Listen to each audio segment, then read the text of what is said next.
নমস্কার সবাইকে, ত্রিপুরা পাবলিক ওপিনিয়নে আপনাদের স্বাগত। আমি সোমেন রয়েছি আপনাদের সঙ্গে।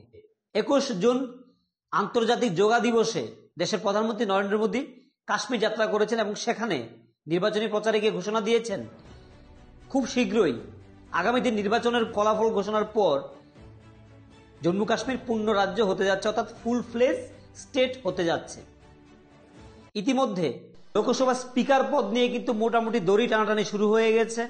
বিশেষ করে বিজেপির প্রধান শরিক দল টিডিপি স্পিকার পদ কিন্তু দাবি করে বসে রয়েছে এবং নির্বাচনী ফলাফল ঘোষণার পর, অর্থাৎ নতুন করে যখন সরকার গঠিত হয়েছে, প্রধানমন্ত্রী হয়েছে নরেন্দ্র মোদী, তখন থেকেই কিন্তু টিডিপি চন্দ্রবাবু নাইডু বিজেপি প্রধানমন্ত্রী খুব কাছাকাছি অবস্থান করছিলেন, খুব খোশ মেজাজে ছিলেন। এবং সেই সঙ্গে আমরা দেখলাম বিহারের মুখ্যমন্ত্রী নীতিশ কুমার, তিনি বিজেপিকে যেভাবে এগিয়ে রেখেছিলেন এবং তিনি খুব একটা আন্তরিকভাবে বক্তব্য রেখেছিলেন এবং তিনি রাজ্যের কাছে সমালোচিত হয়েছেন এই কারণে যে নীতিশ কুমার খুব সস্তায় বিজেপির কাছে কিন্তু আত্মসমর্পণ করেছে, যার কারণে পরবর্তীতে টিডিপি চন্দ্রবাবু নাইডুর অন্ধ্রপ্রদেশে মুখ্যমন্ত্রী পদ শপথ গ্রহণ অনুষ্ঠানে কিন্তু নীতিশ কুমার যাননি, সেটাকে বয়কট করেছেন বা বর্জন করেছেন বলা যেতে পারে।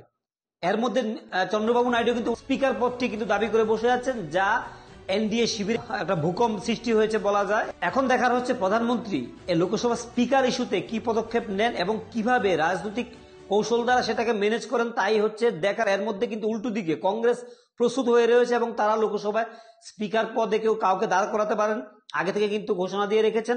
অথবা টিডিপি চন্দ্রবাবু নাইডু যদি তাদের দলের কাউকে স্পিকার পদে অবতীর্ণ করান, তাহলে কংগ্রেস ইন্ডিয়া জোট কিন্তু সেটাকে সমর্থন দিতে পারে, এই ধরনের কিন্তু একটা বক্তব্য উঠে আসছে। অর্থাৎ বিজেপিকে লোকসভায় একটু চাপে রাখার জন্য কিন্তু টিডিপির যারা স্পিকার পদ যদি কাউকে দাঁড়া করানো হয়, তাদেরকে কিন্তু সমর্থন দেবে কংগ্রেস, অথবা কংগ্রেস নিজের থেকে কাউকে দাঁড় করাতে পারে, এই ধরনের কিন্তু একটা ঘোষণা দিয়ে রাখা হয়েছে। এখন দেখার বিজেপি অর্থাৎ প্রধানমন্ত্রী নরেন্দ্র মোদী রাজনাথ সিং এর বাসভবনে বারবার কিন্তু বৈঠক হচ্ছে, সেখান থেকে কিন্তু কোনো নির্যাস বের হচ্ছে না, একটা জট হয়ে রয়েছে কিন্তু লোকসভা স্পিকার পদ নিয়ে। কারণ স্পিকার পদ একটা গুরুত্বপূর্ণ পদ এবং লোকসভায় বিভিন্ন প্রশ্নোত্তর পর্বে আলোচনা রাখার ক্ষেত্রে এখানে স্পিকার একটা গুরুত্বপূর্ণ ভূমিকা থাকে। বিরোধীরা সেই জায়গাটাকে কিন্তু ধরতে চাইছে। এখন দেখার বিজেপি কি পদক্ষেপ গ্রহণ করে এবং শেষ খেলাটা টিডিপি জয়ী হতে পারে কিনা সেটাই দেখার।